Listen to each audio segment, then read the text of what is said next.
What's up, guys, and welcome to the Level Health Podcast. Today, we're interviewing Dr. Irene Luc. Irene is a certified therapeutic pain specialist, a doctor of physical therapy, and an orthopedic clinical specialist. She has a practice here in Tri-Cities, Washington called MindDoor, and her education also includes applied neuroscience and brain health, as well as anxiety rehabilitation. In this episode, we start to pull the curtain back on a problem that is unfortunately pretty widespread and is still misunderstood by many practitioners: chronic pain. Irene has an incredibly unique background with both her education and her practice that allows her to take a more comprehensive approach to helping people in this position. We learned so much from this episode, but we really just touched the tip of the iceberg with what we covered, so we're definitely going to ask Irene to join us again to answer more of our questions. Big thanks to Dr. Irene for coming on the show. You can follow her on Instagram at irene.mind.door, or you can visit her website, mind-door.com. For those of you that don't already know, our website, Level Health, is a directory, community, and network of qualified personal trainers. We want to help create a space where clients are able to find the right trainer for them. We have accounts for both clients and fitness professionals. Client accounts are always free, and we have 2 membership levels for pros. If you haven't signed up already, head over to levelhealth.net and set up your membership. Thanks for listening, and if you have a second, we would love it if you gave us a rating and a review so that our podcast and the professionals that we interview can get more exposure. You can also subscribe so that you don't miss out on any of our new content. Thanks, and we hope you enjoy the episode. I realized that you were the first non-personal trainer professional that I worked on a project with. And at that time, it made me, I was going to the community college here, and my professor was a physical therapist and not a very good one. And that really put into contrast to me the difference between people that, frankly, the people that give a shit in every profession and the people that don't. And I mean, at that point I had seen it in personal trainers, but that was my first experience understanding, like, really closely, that it really spans across the entire health and fitness industries all the way across. So on that note, before we get started, Irene, can you tell us who you are and why you do what you do? Yeah, so I'm Dr. Irene Luc. I started as a doctor of physical therapy, and my specialization is in chronic pain and autoimmune conditions. And then I went on and studied neuroscience and neurofeedback specifically. And I'm now in kind of this hybrid field where I'm connecting the brain and the body from a neuroscience approach. So whereas a lot of people do it more from an Eastern medicine approach, I do it from a neuroscience and Western science approach, while still blending quite a bit of that holistic ability to control how the brain functions with the body. Interesting. So we talked before we got on about how I wanted you to explain it, and I'm gonna have to rewatch that. But that's why I wanted to talk to you. And like I said, this is a little bit of a selfish episode because I'm trying to learn what I don't know. And what I don't know anything about is chronic pain. And I think that probably is the same for a lot of people. I think it's definitely a mysterious condition. So that's where I wanted to start, as why is chronic pain such a mysterious condition? Well, I think the first question we have to ask ourselves is, what does the line between just regular pain and chronic pain, where is that, right? Mm-hmm. So the traditional medicine standard of time is that an acute injury can last up to about 3 months. And then anything after that can become just like stagnant or just like transitional pain. And then anything after that's ongoing after about 6 months to a year is going to be considered chronic pain. And so when we're talking about different types of pain, it's not just orthopedic, it's not just inflammation, it's a whole host of things that start happening around that 6-month mark. And we can talk a little bit more about that. But that's why it's so mysterious, is that people are like, in their heads, they're thinking, oh, it's just from that injury that I had. And they forget to kind of really chart it out. And they're like, oh, I just had that injury. I must just still be healing from that. But it switches from tissue that's healing to more of a neuroscience signaling issue between the brain and body at around somewhere between 6 months to a year. What are at that point it's a signaling, I'm gonna say issue, but that's probably the wrong term. what is feeding into that? What are some of the factors that feed into that being more severe, or how can we then kind of take steps to push that the other direction? Yeah. Oh, that is such a loaded question. I love that you asked that, because there's a lot of factors that predispose someone to becoming a person that has chronic pain. So let's take, for example, say you have an athlete, they got injured on the field, let's say like an ACL sprain, not a tear, just like a regular old, just like ACL sprain. Okay. So they're hobbling around, a couple of weeks go by, they're starting to feel a little bit better. The tissue's healing. Their trainer, or like if they're going to a regular physical therapist who's an orthopedic physical therapist, we give them some exercises to maintain their strength, maybe do some cutting drills to help with some mobility and things like that. And then within 6 weeks, wouldn't you say, like from what you see as a personal trainer, that most tissue injuries are pretty much done, right? Mm-hmm. And they're kind of healed and people are ready to go. A lot of that is at that point, the mindset of the person to decide that they're not afraid to use their knee anymore, right? So an athlete is like, hey, I want to get back out in the game. I might have a little bit of hesitancy to use this knee, but I don't mind that little bit of pain. I know that I can do this. There's this attitude of trusting the body, right? So what happens if you've had pain that lasts longer than like 3 months, going on to that 6 months, into that whole year mark, where you're still having that knee bothering you, your brain stops listening to the body signals coming from the knee, because it becomes such an annoying signal. It's a perpetual perseverating signal that doesn't go away. It's like the annoying little sibling that just won't stop. And so the brain, in order to survive, starts turning off how it listens to that particular body part. And it can do it in subtle ways, like with a knee injury, or a more global example is like when people have amputations and then they have like strange, mysterious ghost feelings. So the brain and how the body signals is a very interesting thing to study. And a lot of it has to do with the person's personality. So if someone is afraid of pain and there's a fear factor in there, then it perpetuates that fight or flight sensation or signaling from the body part back to the brain. And that's what kind of creates this chronic pain. So there's almost like a profile of personality types that lend themselves more towards chronic issues. And the biggest thing to take away from this whole conversation is that it has some things to do with the tissue or the joint, but most of the time it's already healed to the capacity that it's going to heal. So traditional things such as physical therapy or even cortisone shots or even getting a surgery may not actually change that signaling pattern. And so oftentimes people that come to see me have had failed surgeries, have had failed procedures, and they're like, well, the doctor said everything's fine and they've done what they can do, but I'm still in pain. So that is what I'm really working on, is what is that fight or flight process of fear of pain, the anticipatory fear of pain, that we can try to calm down in order to get them back to moving well again. That is fascinating. So the wound can be actually healed. The actual structures can be completely healed to the degree that they will, and you can still feel pain. Yep.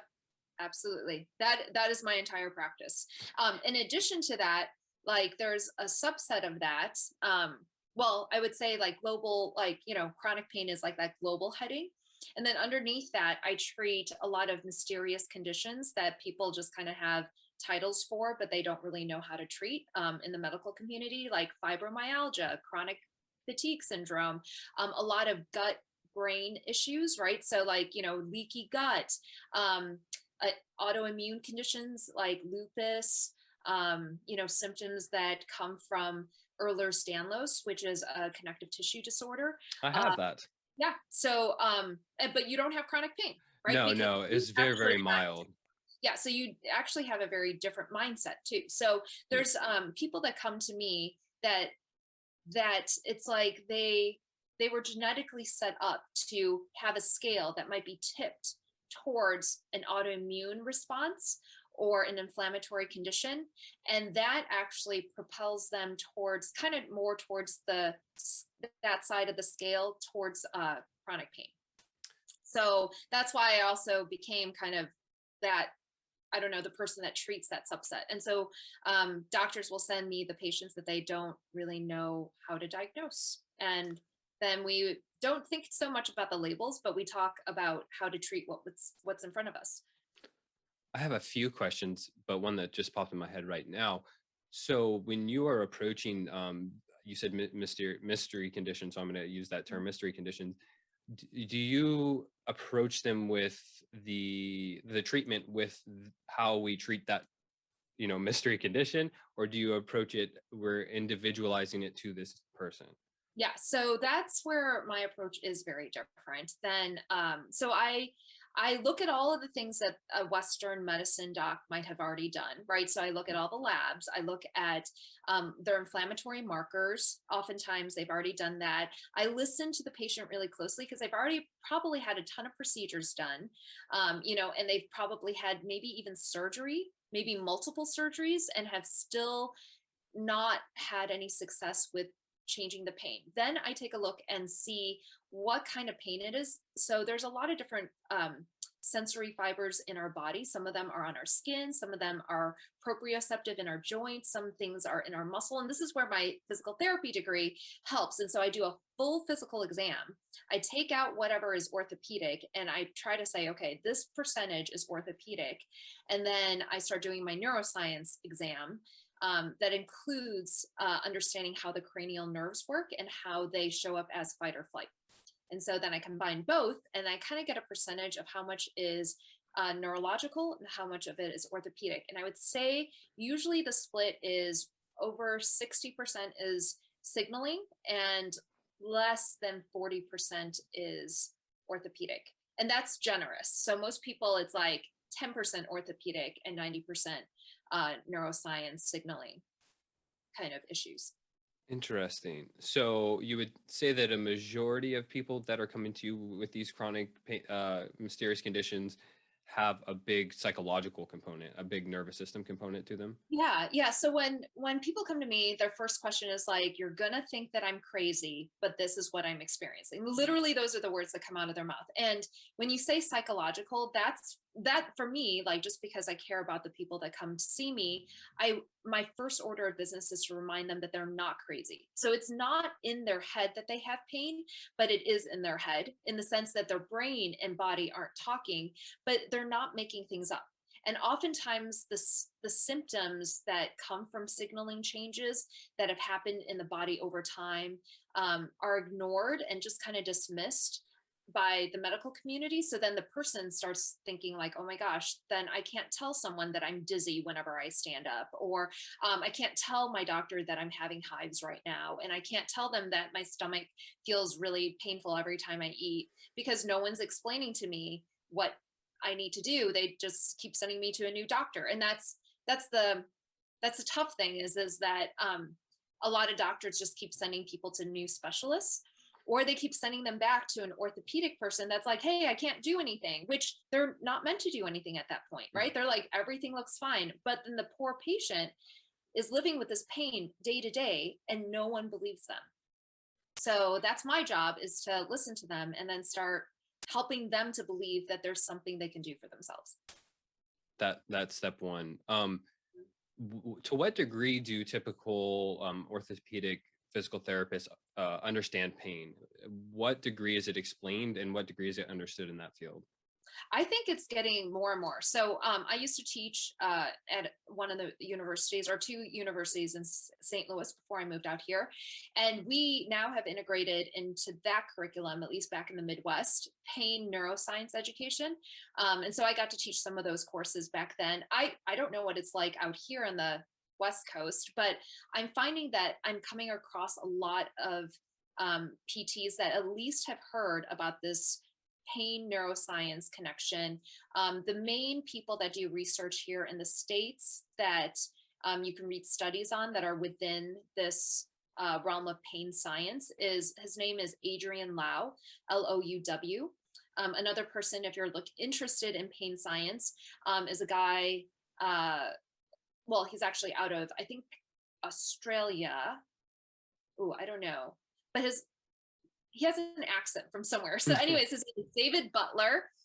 He's kind of like one of the main founding fathers of things, but Adrian Lau is here in the States, and he's the person that I trained with. So I have a specialty area in therapeutic pain recovery.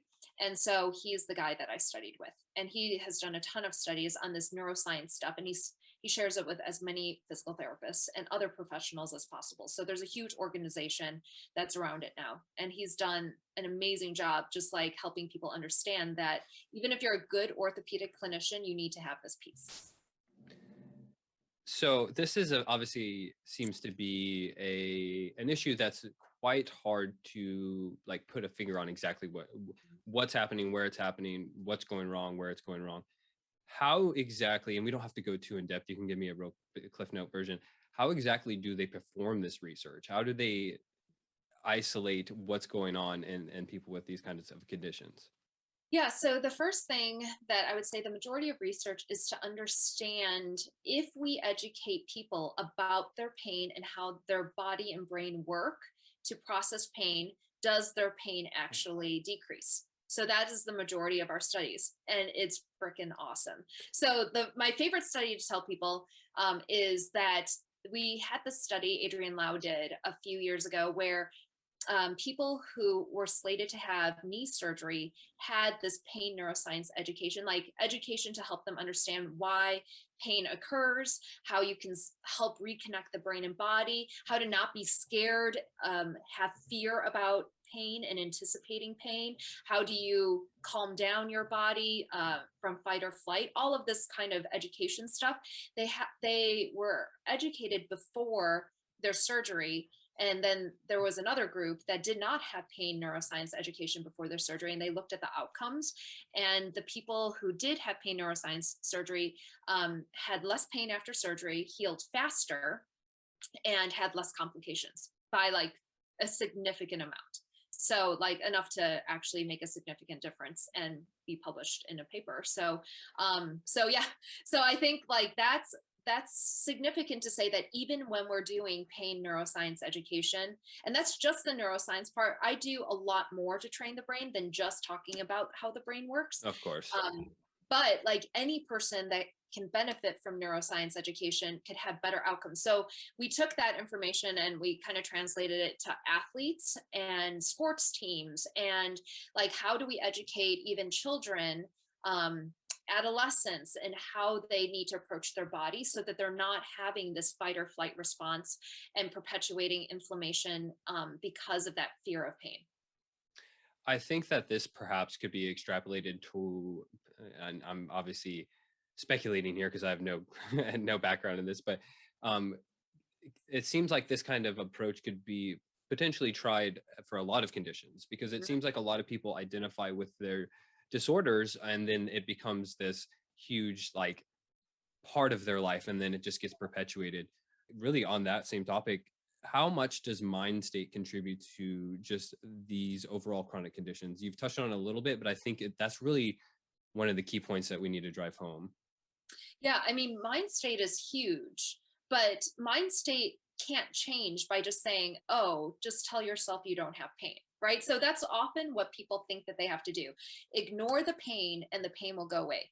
I would say 90% of the people that come to see me, they have self-treated for a long time because they can't find someone to help them out. And so they just tell me, hey, I hurt probably at a 10 out of 10 level right when I wake up, but I can't stop moving because there's kids to take care of, there's work to do. So I'm just going to push through it.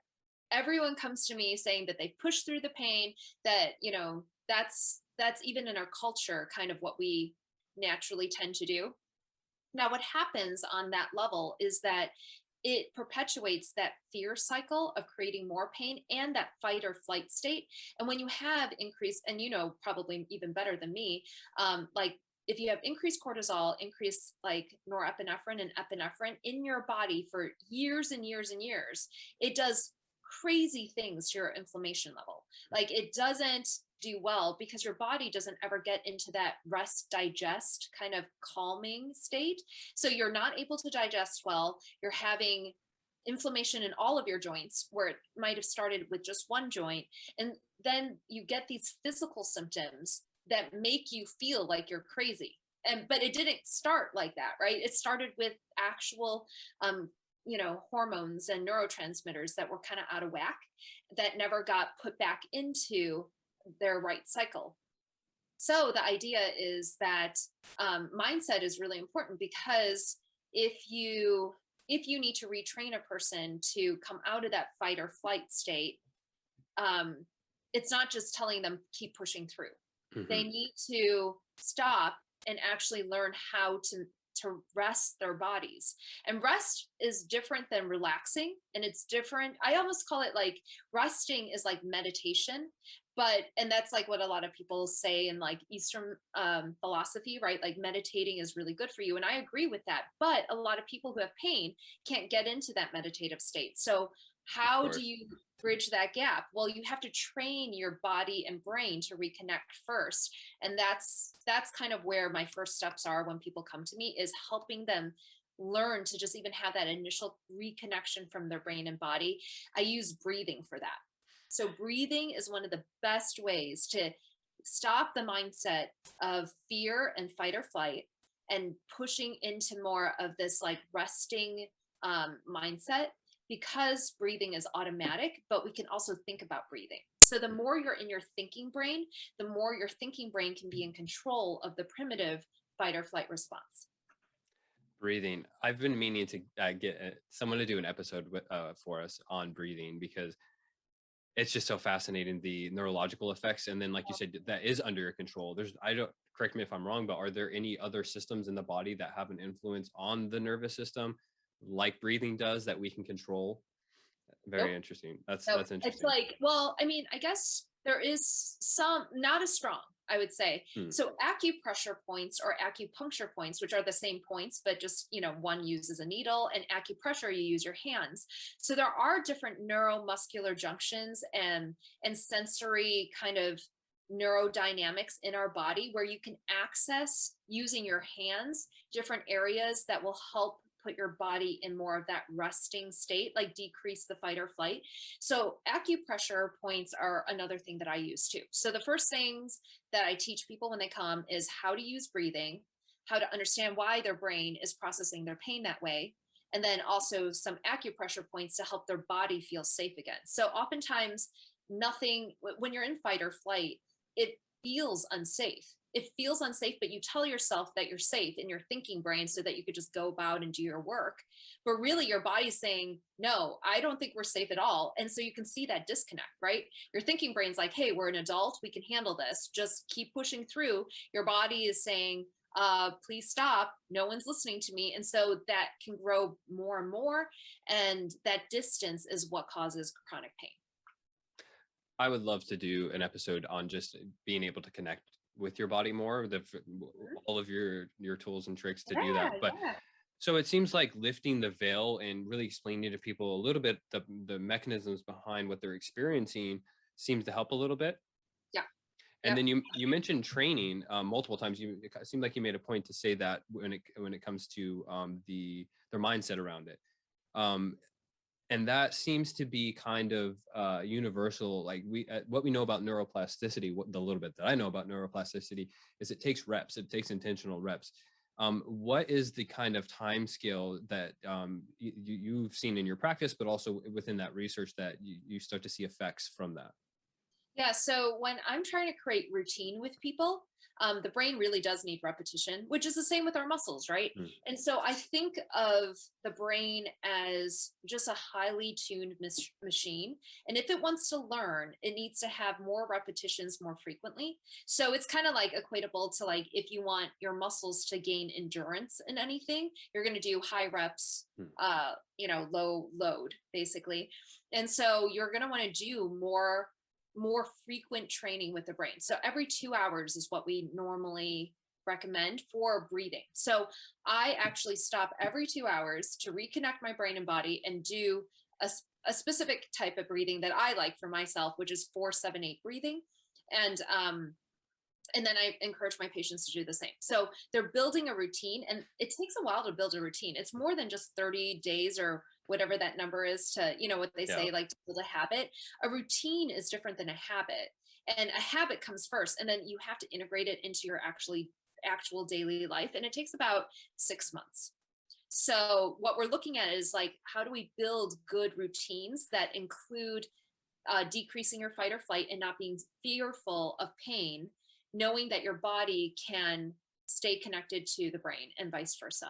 And that takes a little bit of time, especially if you've been in pain for a really long time. So my patients on average have been in pain for about 10 years. My longest one was like 30 years they had been in pain. Mm-hmm. That feeds into this next question that I wanted to ask beautifully, but also I wanted to mention just anecdotally, I feel like I'm a little bit more intentional than the average person when it comes to breathing, but I still constantly catch myself. I think actually Sarah Nelson called it screen apnea. I'm looking at a screen and I start breathing through my chest, and it's just short, shallow. And then and then it just feels so good to breathe and open up your chest and open up your diaphragm and everything like that. So it kind of definitely perpetuates itself, and it becomes almost like a self-rewarding endeavor after a while. Yeah. On that note, 30 years, that's, I can't even imagine. So how can chronic pain impact other areas of your physical and mental health? Yeah. So physically, I kind of mentioned this a little bit earlier, but you're going to have that chronic fight or flight, all of those hormones, cortisol, norepinephrine, and your body actually runs out of being able to make them.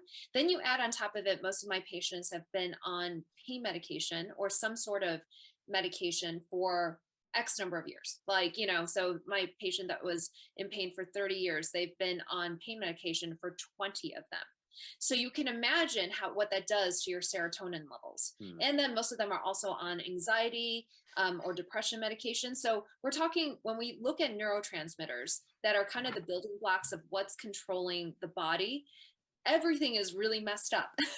And so you aren't making your own neurotransmitters. The receptors are only recognizing these foreign made molecules, basically. So anything coming from the medicine itself, but it's not recognizing or making its own neurotransmitters. So how we train the brain to do that is with calming down the fight or flight first. And then I have a few other tools. So I use neuro-linguistic programming to help people visualize and understand what their neurotransmitters are doing. But then also I use neurofeedback, which changes brain waves. So when brain waves change, and the brain controls everything, then you can actually make changes to those neurotransmitters, and those neurotransmitters control everything. So, we talk, and you've talked, and I've learned so much from you actually about hormones and like different ways that hormones affect, like, estrogen and testosterone can affect muscle building and inflammation. And we've talked a lot about inflammation in the past, even between me and you. And this chronic inflammation that occurs because of that heightened fight or flight state for so long is the most detrimental thing to almost all organ systems in your joints, in your muscles, in your brain itself. And so inflammation is everywhere. And inflammation is the most misunderstood thing in our body, because it's meant to be there to help us heal. But if your body always has inflammation in it, it's almost like it feels like it's under attack all the time, which is not what we want. And a little bit of inflammation is fine, but the degree of inflammation that I see, and this is what inflammation I see looks like. So if you've had, for example, that patient who is 30 years into his pain cycle, right?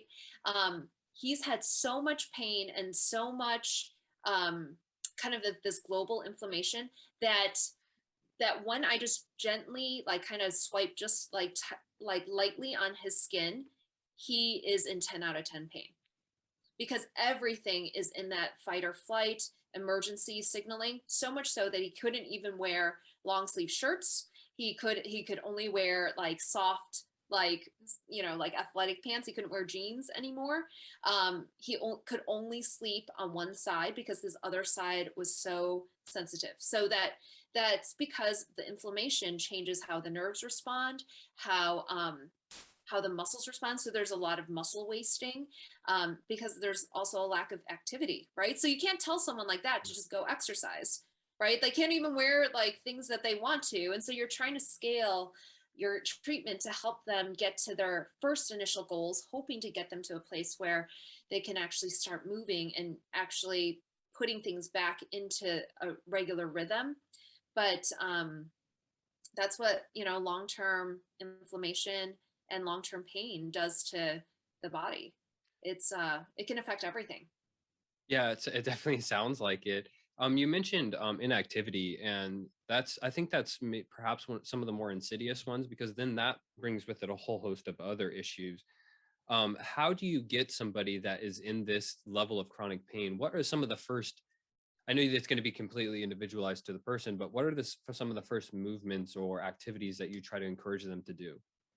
So for that part of my program, I use something that it's called so many different things, but like basically I go back to human development, and I go back to actual developmental positions. So, like if you think about it, flexion is usually easier for a baby than extension.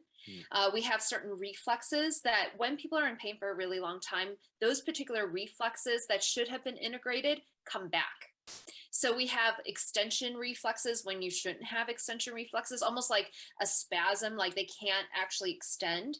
So when professionals, personal trainers and PTs and other people that are in the orthopedic realm are seeing people having pain when they go into certain movements, but it's not quite explained because they can't find a tissue problem. I often ask them to think about, is it a reflex issue? Is it a developmental position issue? And so what you do to help that is you do the opposite. So if someone has an extension issue, then we start with having them feel safe and comfortable in flexion first. Sometimes it's like, if they can't stand fully without pain, then we go into more of a laying on the side, more in like kind of that curled position that's like a fetal position. Sometimes they can't go prone because that's too much extension. So we go knees to chest. Like there's so many different things. And then you have them be mindful of what their body signals are telling them in that position. So then that's where the neuro-linguistic programming comes in, where I'm telling them, okay, you are safe in this position. You're going to tell yourself that you're safe in this position, and that if there's still pain in this position, then we can modify it slightly. So everything is in incremental small steps to try to modify things to make them feel safer in a certain position. And then we change that position slightly according to developmentally, like what is needed to finally they're able to walk without pain. But you can imagine if we're just looking at like how many different positions there are before you even get to standing, it's a lot of work.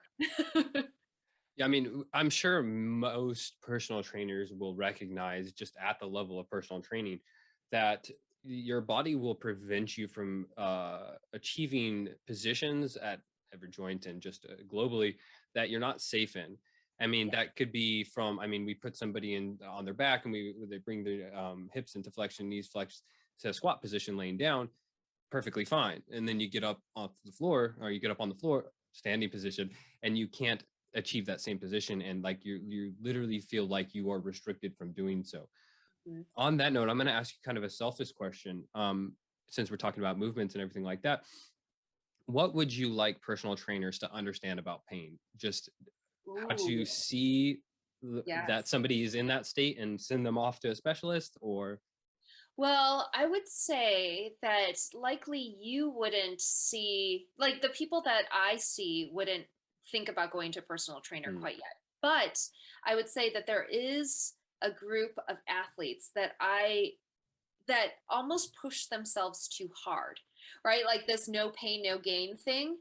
And I would say for personal trainers to be mindful of that, because, and you are one of my favorite personal trainers to kind of reference to, because you're so well versed and in kinesiology and understanding developmental patterns that you almost have to stop and pause and say, are they pushing themselves harder and pushing through some of these these actual limitations in their bodies. And that's where personal trainers have to make that call, because that's what you want them to do, right? You want to build muscle, you want to achieve certain things for their sport, but are they actually harming themselves by having that mental state of pushing them too far, right?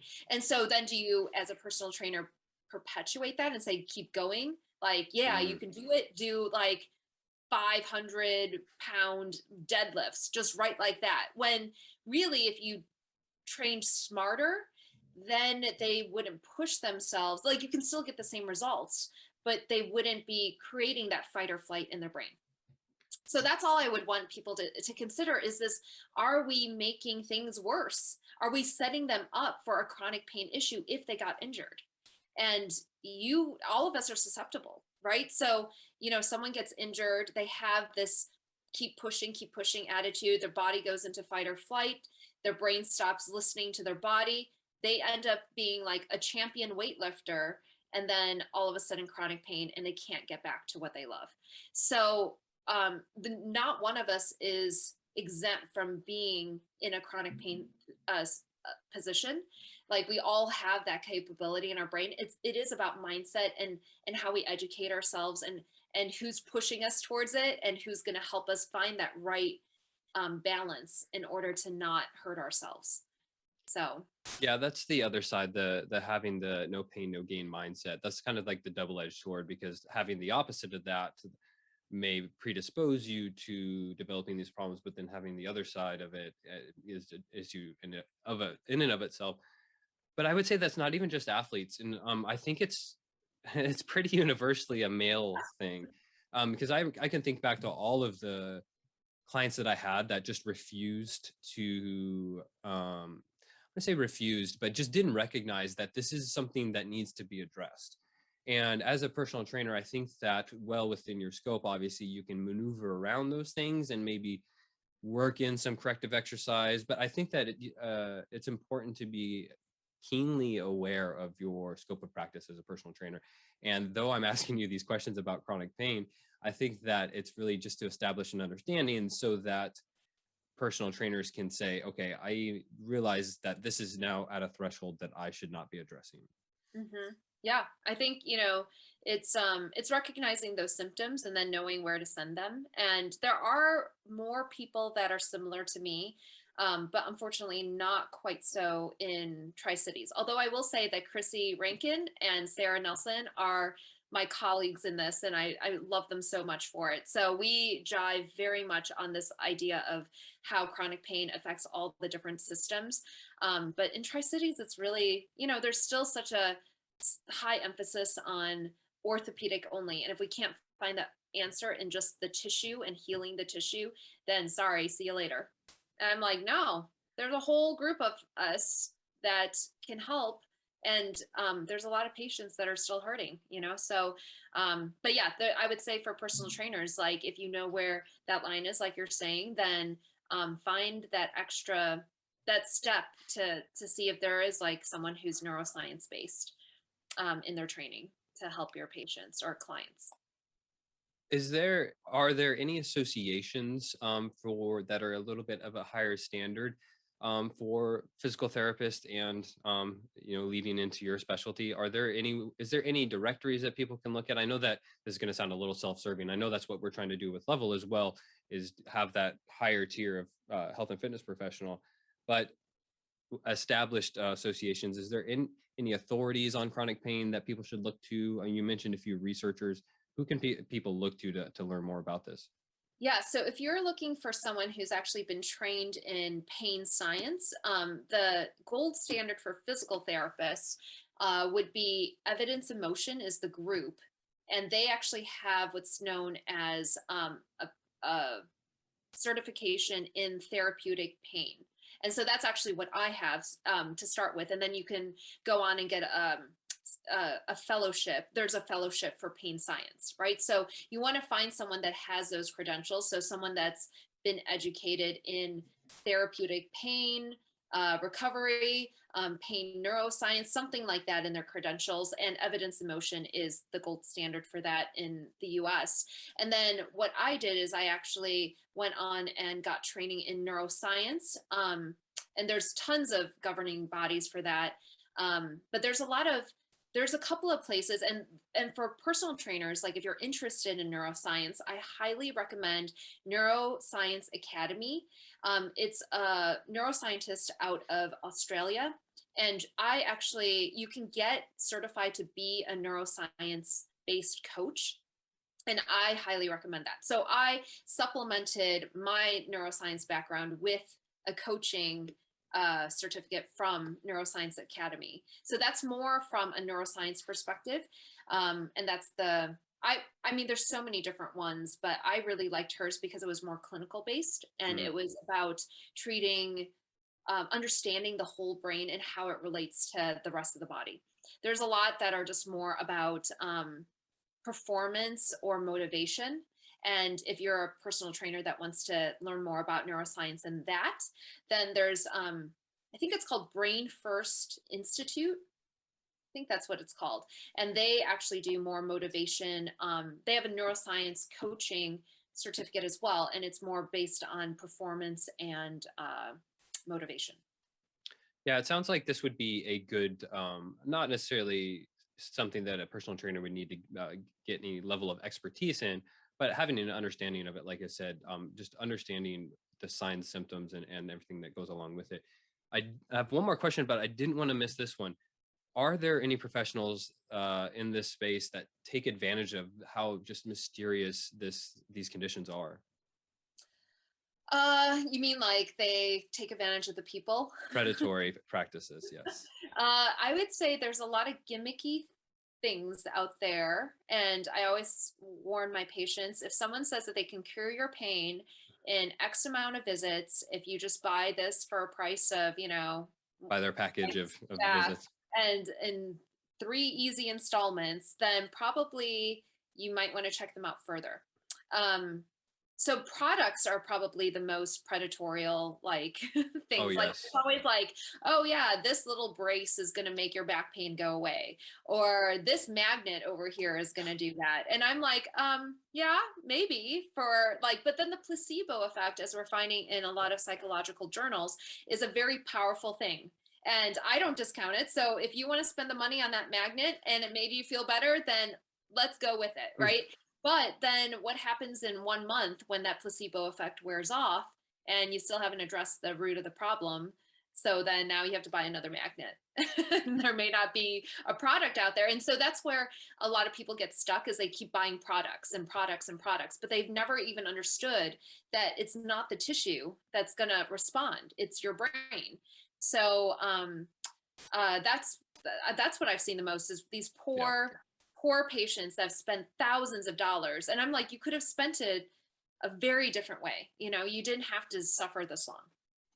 Yeah, I think predatory is the right term for that, because I think if you pushed a lot of these people, and I have seen these people be pushed that are making these products, they default to, well, it's placebo. Like that's like their backstop. Like if people call them out enough and push enough to them, they fall back to, well, it works, doesn't it? But it's like, you really are still just taking advantage of people. And I think that happens. I don't think that it's as severe in like the nutrition and supplementation space, but it certainly happens there. This is a whole nother ball game. This is a whole nother, like, you are messing with people's lives on a level that absolutely nobody should be. So I agree.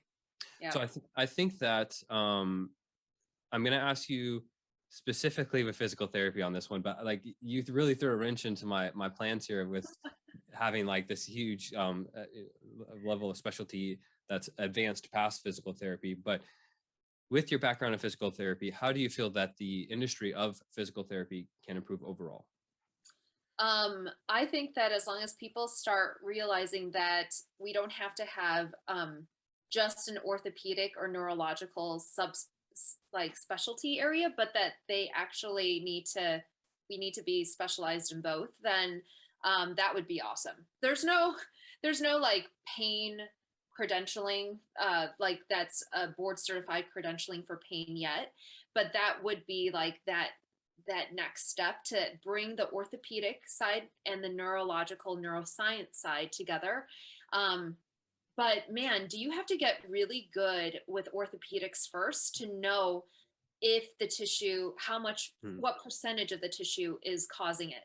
So I always go back to my really good orthopedic background first for the first visit, and then I fill in the rest. And so as long as people are getting a good, well-rounded orthopedic hands-on like manual therapy background. So my hands inform me of so much, as far as like what the fascia is doing, what the joint is doing, how much inflammation is really there. And different inflammation actually has different feel to it. And then you try to take care of as much orthopedic stuff as possible in the first 2 visits. And then I combine that with the neuroscience as we go. So it's if they got more training in the neurological and didn't just think, okay, orthopedics only, I'm a specialist there, I think that our profession would just be able to really make a dent in this opioid epidemic kind of, situation. Because right now, a lot of people will go to PT, and I don't know if you've seen a lot of this, but a lot of my patients will say, I already went to PT.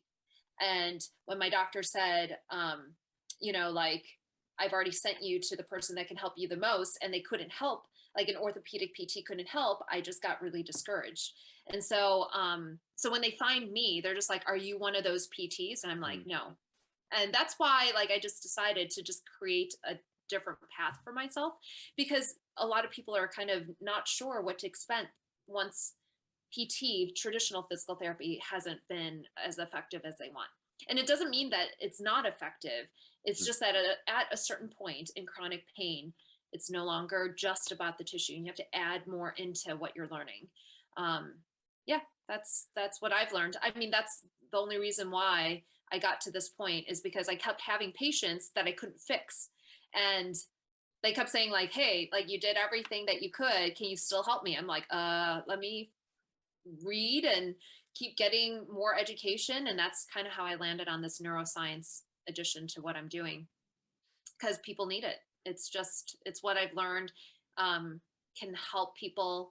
And that came out of not being able to help people and not knowing what to do. So are there any other options for people if they go to an orthopedic PT and that's just a dead end road? Do people just typically hop from PT to PT? Is there a traditional next step for people? I think obviously your field is going to be that in the future, but what are the other options for people? A lot of people that have healed, and this is kind of what's really interesting. Like, I have two roads that people normally take.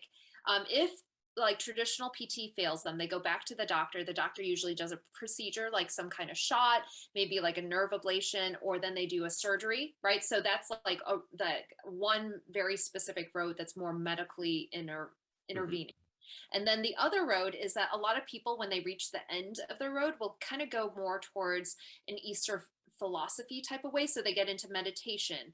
They start trying to, like, they feel compelled to start yoga. They start doing these different ways of thinking and eating and changing their life, and maybe thinking deeper about what their meaning of life is and things like that. And I find that those people, when they come to me, have actually created a really good foundation for reconnecting their brain and body. And so it's like they did half of the work already, and then I just get them the rest of the way there.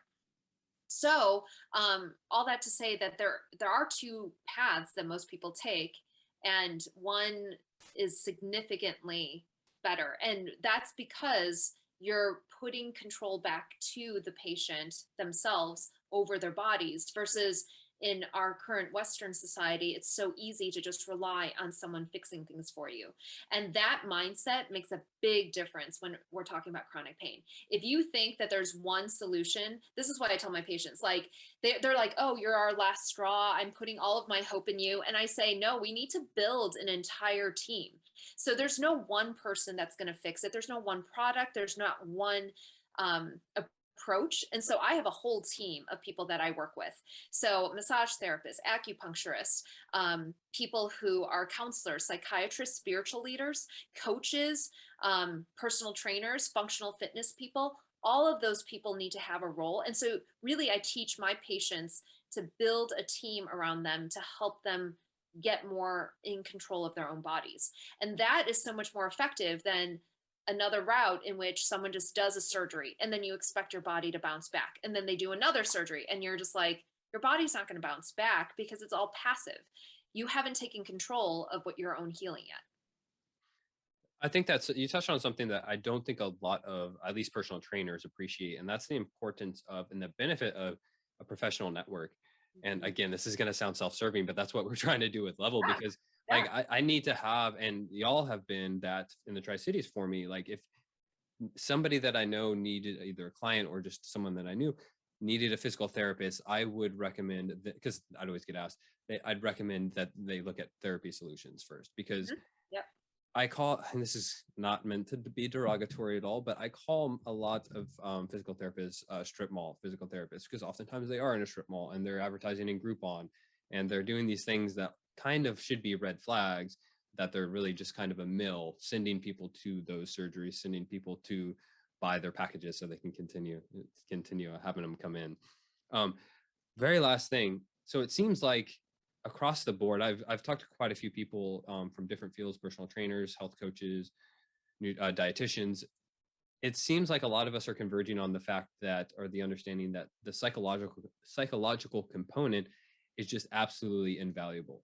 So it's awesome to hear that. Just, I mean, you've known that for a long time, obviously, but it's awesome to hear that it's being tackled at a research perspective, so that the clinical application of it can be a lot more founded in this evidence-based approach. Yeah, absolutely. And I think it's all applicable for personal trainers. Like, certainly there's like scopes of practice that are different, but I think I have a high respect for personal trainers, because you're the type of people that my patients will see every week, maybe multiple times a week. So you're really on the ground floor. And I do want my patients to get to a place where they're going to be held accountable to what is going to keep them healthy, right? So there is this whole community networking that needs to happen. And I think that if you, as personal trainers, understanding that you have a role in the mindset training, that really is what you're doing too. It's same with physical therapists. It's like you're 50% coach all the time, or educator, or someone that's helping them understand where they're currently at in their own mind state. And you're like their mirror to their own mental state oftentimes. And again, like you can be positively influencing that or negatively influencing that.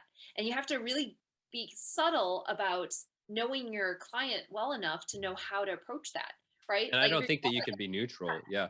I don't think that you can be neutral either. I think that you have to learn how to communicate and assess people to the degree that, I mean, motivational interviewing has been the biggest transformation for me personally, as it applies to fitness and health people. But that's just, it's very, very good to hear that there's a lot more to it, because if it was just about sets and reps, like, I don't know that I would be a personal trainer. I mean, I'm going to school full time now, so I'm not really training very many people. But if it was just about plugging in numbers and do this exercise, like, I don't know that would be an intriguing field for me personally. Yeah. All right, Irene, this was awesome. I was very happy to talk to you, and I really I'm probably going to come up with a bunch more that we need to do in the future. But That'd breathing, please, I just want to learn everything that you know about breathing, and then let's do it. Okay. It's so great. There's so many different ways, but if you understand the physiology of why breathing changes the brain, it's pretty freaking awesome. So yeah, I'd love to come back on and share what I know. Awesome. Well, it was good talking to you.